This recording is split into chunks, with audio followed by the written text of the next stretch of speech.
कभी भी banking sector के अंदर निवेश करने से पहले यानी कि पर्टिकुलर कोई बैंक का स्टॉक लेने से पहले आपको उसका एनपीएस का ख्याल रखना चाहिए। तो ये एसेट क्वालिटी के अंदर आपको जांच करने के बाद ही उसके बैंक के अंदर निवेश करना चाहिए। तो आज इस वीडियो के अंदर हम लोग बात करेंगे आरबीएल बैंक के बारे में। आरबीएल बैंक का जो एनपीएस है, एसेट क्वालिटी है, उसको डिस्क्राइब करेंगे। उसी के साथ साथ देखेंगे कि सेगमेंट वाइज कंपनी का कैसा एनपीएस है, प्रोविजन के भी बारे में भी बात करेंगे और लॉन्ग टर्म जो हिस्ट्री है कंपनी का उसमें भी हम लोग चर्चा करेंगे। तो चलिए एक एक करके शुरू करते हैं। तो आप अभी स्क्रीन पे देख पा रहे हैं आरबीएल बैंक का एसेट क्वालिटी यानी कि एनपीएस का डिस्क्रिप्शन। तो सबसे पहले कंपेयर करेंगे quarter to quarter basis, last quarter से कंपेयर करेंगे जो रिसेंट क्वार्टर गया उसका। तो लास्ट क्वार्टर आरबीएल बैंक के अंदर जो ग्रॉस एनपीए था, ओपनिंग बैलेंस था, वो था 2602 करोड़। अभी लेटेस्ट क्वार्टर के अनुसार जो ओपनिंग यहाँ पे एनपीए दिखाई दे रहा है, ग्रॉस एनपीए, वो है 2911। तो नया जो ऐड हुआ था लास्ट क्वार्टर में वो हुआ था 1342 करोड़ और रिसेंट क्वार्टर में जो एनपीए ग्रॉस एनपीए ऐड हुआ है वो हुआ है 1217 करोड़। तो क्वार्टर टू क्वार्टर बेसिस नया जो एनपीए है वो थोड़ा सा इसके अंदर गिरावट दिखाई दे रहे हैं। अभी आप देख पा रहे हैं कि अपग्रेड के हिसाब से यहाँ पे क्वार्टर टू क्वार्टर वाइज थोड़ा सा अच्छा यहाँ पे संकेत दिखाई दे रहा है। जो लास्ट क्वार्टर में था 157, अभी रिसेंट क्वार्टर में 180 करोड़ के आसपास। अपग्रेड यानी कि क्या होता है, जो लोन एक्टिव नहीं था लेकिन अभी रिसेंट कंडीशन में ये एक्टिव हो गया है। तो सारा जो ड्यू था, वो पेंडिंग था, वो पे हो चुका है और अभी ये एक्टिव हो चुका है।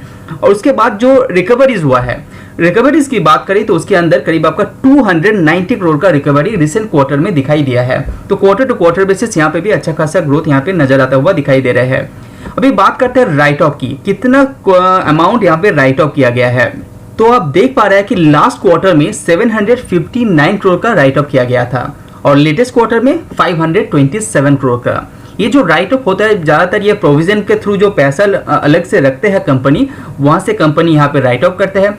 थोड़ा एक्स्ट्रा बेनिफिट भी कंपनी को मिलता है कभी कभी, वो पैसा भी राइट ऑफ के हिसाब से यहाँ पे रिमूव कर देते हैं। अभी ये जो टोटल का कैलकुलेट करेंगे तो जो क्लोजिंग एनपीए बचता है यहाँ पे, जो ग्रॉस एनपीए है वो 3131 करोड़ का दिखाई दे रहा है। जो लास्ट क्वार्टर में कितना था 2911 करोड़। तो इसके बाद जो क्वार्टर का रिजल्ट आने वाला है, दिसंबर क्वार्टर में जो रिजल्ट आएगा वहां पे आपका ओपनिंग बैलेंस जो ग्रॉस एनपीए आपको दिखाई देगा वो देगा 3131 करोड़। अभी इसको परसेंटेज वाइज आप देखेंगे तो टोटल जो लोन कंपनी ने बांटा है उसके अंदर 5.40% ग्रॉस एनपीए निकल के आया है, जो लास्ट क्वार्टर में था 4.99%। तो यहाँ पे ग्रॉस एनपीए के अंदर अच्छा खासा ग्रोथ दिखाई दे रहा है जो नेगेटिव ग्रोथ माना जाता है।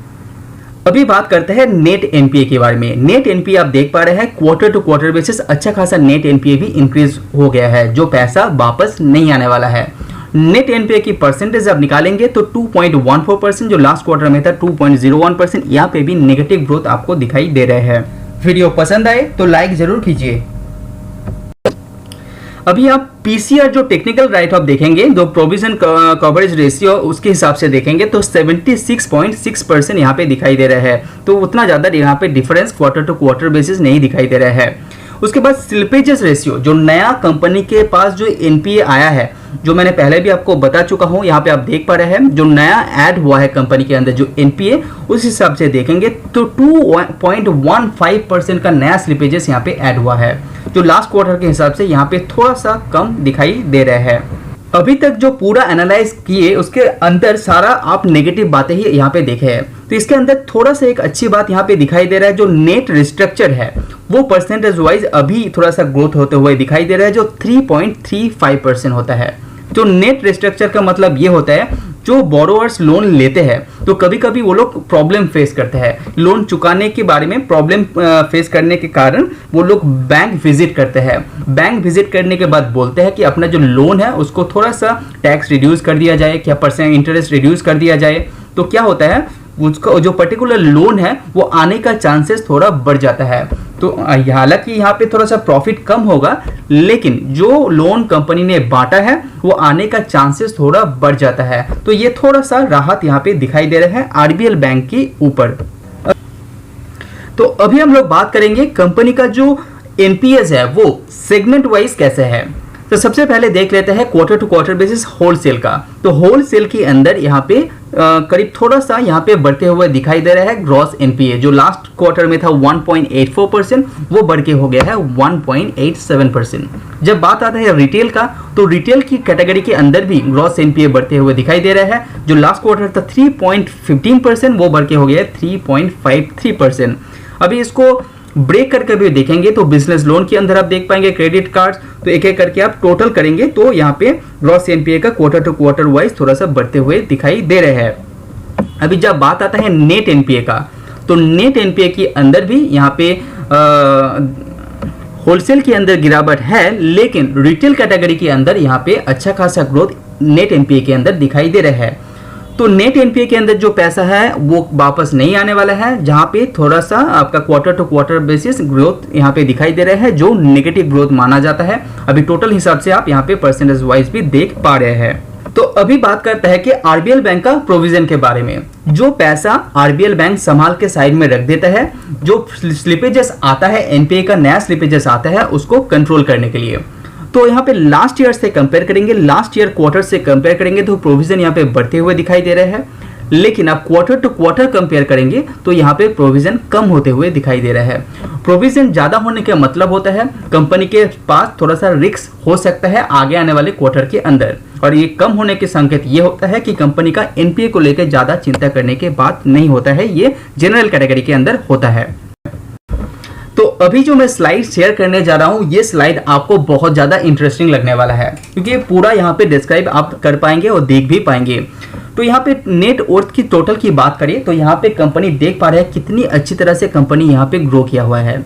डिपॉजिट के बारे में 2011 में जो डिपॉजिट 2000 करोड़ की हुआ करता था, वो बढ़ के करीब आपका 75,000 करोड़ का तक ये पहुंच गया है।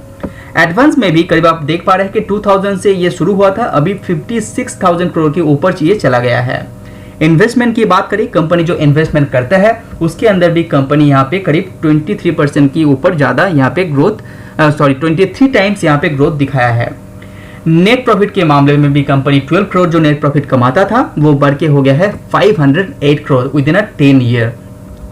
अभी ग्रॉस एनपीए भी उसकी के साथ यहाँ पे देख पा रहे हैं कि पहले ही कंपनी के ऊपर ज्यादा ग्रॉस एनपीए व नेट एनपीए हुआ नहीं करता था।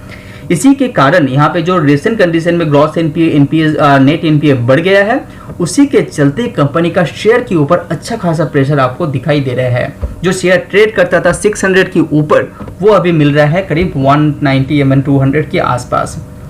अभी नंबर ऑफ एम्प्लॉयज की बात करें, नंबर ऑफ एम्प्लॉयज आप देख पा रहे हैं जो 1000 का हुआ करता था 2011 में, वो करीब 10 टाइम्स हो गया है, ऑलमोस्ट 9 टाइम्स हो गया है। तो 8419 यहाँ पे रिसेंट क्वार्टर के अनुसार यहाँ पे एम्प्लॉयज बढ़ते हुए दिखाई दे रहे हैं। इसका मतलब ये होता है कि कंपनी का बिजनेस यहाँ पे ग्रो कर रहा है। आप इसको डिटेल्स में देखेंगे तो कंपनी का ब्रांचेस भी इंप्रूव हो रहे हैं, लेकिन रिसेंट कंडीशन में कंपनी का एनपीएस का प्रेशर होने के कारण शेयर के ऊपर अच्छा दबाव आपको दिखाई दे रहा है, जो आगे चलकर सुधर सकता है। तो अगर आप आरबीएल बैंक को होल्ड करके चलेंगे तो आगे चल के शायद ही एनपीए कंट्रोल होता है तो अच्छा खासा रिटर्न देने में सक्षम हो सकता है। अगर आप नया निवेश करने के बारे में सोच रहे हैं तो एनपीएस को फॉलो करते हुए आपको निवेश कर देना चाहिए। तो आज वीडियो में इतना ही, सी यू ऑन नेक्स्ट वीडियो। अगर आपको मेरा वीडियो पसंद आ रहा है तो लाइक एंड सब्सक्राइब कीजिए।